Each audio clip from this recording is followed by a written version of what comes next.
Hello, everybody, and welcome to our second EPALE webcast of 2024. I'm Tamsin Rose, your host, and I hope spring has arrived wherever you are. Let's start with a roundup of news from the EU. On the 6th and 7th of February, the Belgian presidency of the European Council held a conference on evidence informed education.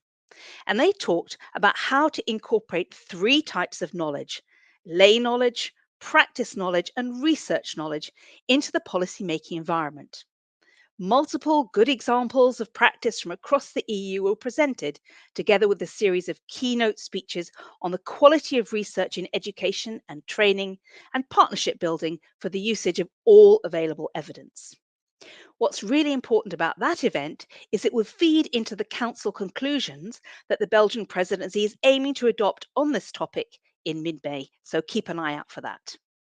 Speaking of the Belgian presidency, they've got a packed agenda, so many events coming up, but a couple that we wanted to highlight for you. So put two pins in your calendar. On the 15th of April, they will hold a high level conference on the European Pillar of Social Rights. Just as a reminder, when the Pillar of Social Rights was declared in 2017 in Gothenburg, the first principle was that everyone has the right to quality and inclusive education, training, and lifelong learning. So, this conference will check on the progress that's been made since then. Have we managed to achieve it? How much have we delivered? And on the 17th of April, they will dive even deeper into the issue of lifelong learning with a dedicated conference. You can follow the event online. We will share the links with you. They will also explore why some people thrive in this dynamic environment and others are harder to reach. Specifically, they will discuss the importance of internal motivation and the impact of institutional obstacles within lifelong learning. And one last event for you to look out for. On Tuesday, the 30th of April, there will be the closing event for the European Year of Skills. This event will take stock of what was achieved and the lasting legacy of that year where we've been focusing so much on skills for Europeans across the continent. Now turning to the EPALE community and some news here. On the 19th of March, we've got our next online discussion, and that's on sustainability in adult learning, moving beyond green skills. And we'd like to bring to your attention two must reads, really good stuff for you to take away and learn from. There's a blog post on digital skills in the age of artificial intelligence by Professor Loris Vergolini.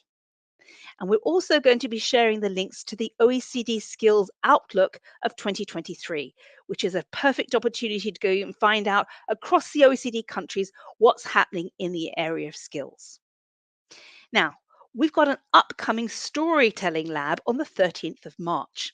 And I'm really delighted that I'm going to be joined by the host, Alison Myers from Story Collab.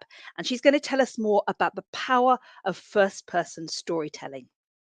Alison, welcome to the EPALE webcast. It's lovely to have you here. Thank you so much for having me. So, I think the first question is, how important is it for people who have experienced discrimination or hardships in their lives to be able to tell their own stories and maybe even create new narratives for themselves? That's a great question, and it's actually at the heart of the work that I do. Why I'm interested in first person narratives, which is the area of focus, and there's all kinds of storytelling, but the work that I do is really focused on first person narratives, and it's for that reason. I think forever in media. People who had the training, people who were professional communication folks, were telling the stories of other people for them or other communities for them. And while in some ways that's great because maybe many of those stories would not have been told, it didn't allow for especially marginalized communities or people who aren't very well represented across the spectrum of the stories that are being told to represent themselves. And I think that's the real power of first person storytelling, is the ability to tell a story in your own voice, in your own words, making the choices about what parts of the story are important, what parts are not important, deciding who the audience is and how much context needs to be included in the story. It's really in the work that I've been doing over the last 17 years, working with groups like I think many of your of the EPALE community work with immigrants or work with refugees or work with different kinds of adult learners, maybe who have been incarcerated, formerly incarcerated adults. So many of those people have not had the opportunity to tell their own stories. And so I've found that, and working with people in these kinds of groups, giving them not a voice, because people have a voice already. We don't give other people a voice, but giving them a platform and maybe the tools and the space to share their own story and to think about what they want to tell and how they want to represent themselves can be really, first of all, transformative. For them, it's very empowering. There's a lot of self-efficacy that happens when you're being able to make those choices about how you want to tell your story. And just in terms of creating new narratives, I think I can give you an example. Fairly recently, I work with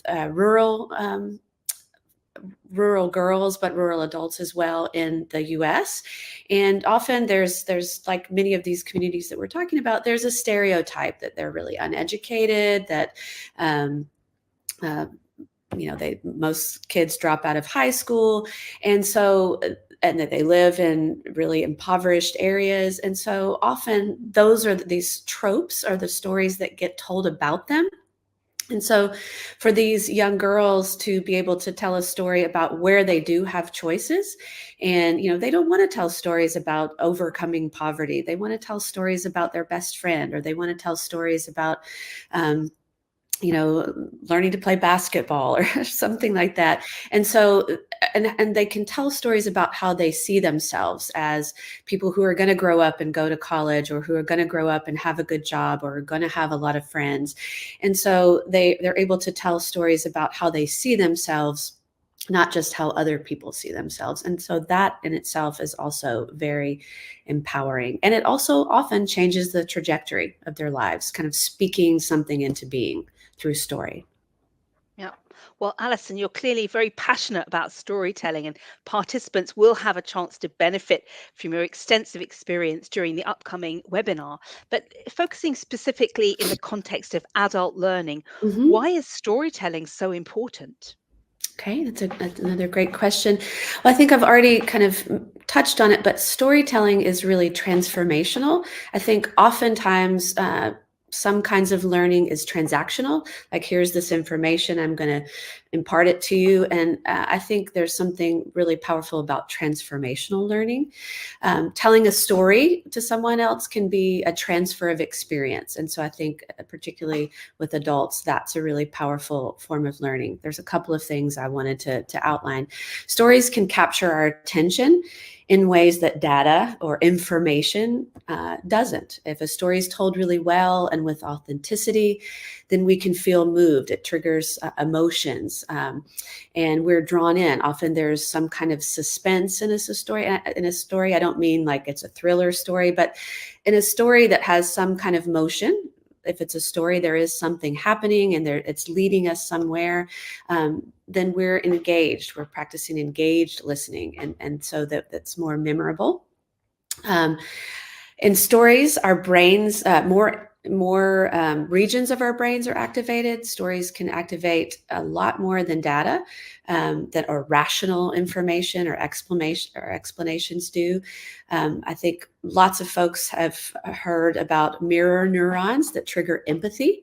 When we watch a movie, or when we hear a story, sometimes we're transported, and so we start to. I've noticed sometimes when I'm watching a really compelling movie or a story, that I'll smile when the storyteller, when the actor does. So it's triggering those mirror neurons. And the narrative process leaves imprints on our brain that make the content better and longer remembered and easier to retrieve. I think we've all been in presentations where we hear lots of data information, but when somebody starts to tell a story, that's what we remember much later when we're thinking back to that presentation, which connects us back to the information. It's stories that are in some kind of context. I think another thing the stories involve a personal dimension, especially in the work that I'm doing and that I'm going to be sharing with folks on first person narrative.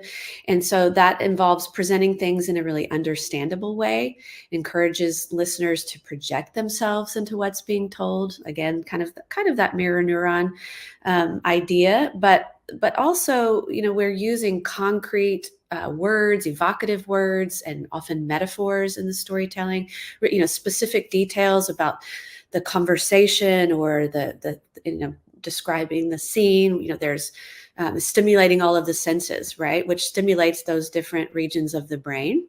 You can think about, there's a piece of music that takes you back to a time, when you were 16 and something new was happening in your life, or there's a smell of a certain flower that reminds you of your grandmother. And so in a story, if you're evoking those kinds of senses and those kinds of those words, then what happens to your listener is they're actually thinking about their own stories. They're engaging in a different sort of way.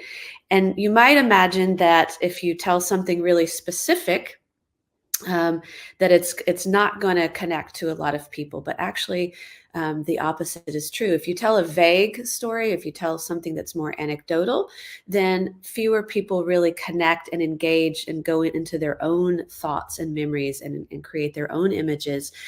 So if the more unique and specific you are, the more engaged your audience is. And so that what's happening is active listening, which promotes memory and learning, right? We because we have created our own connections to the information or to the story, then we remember it better.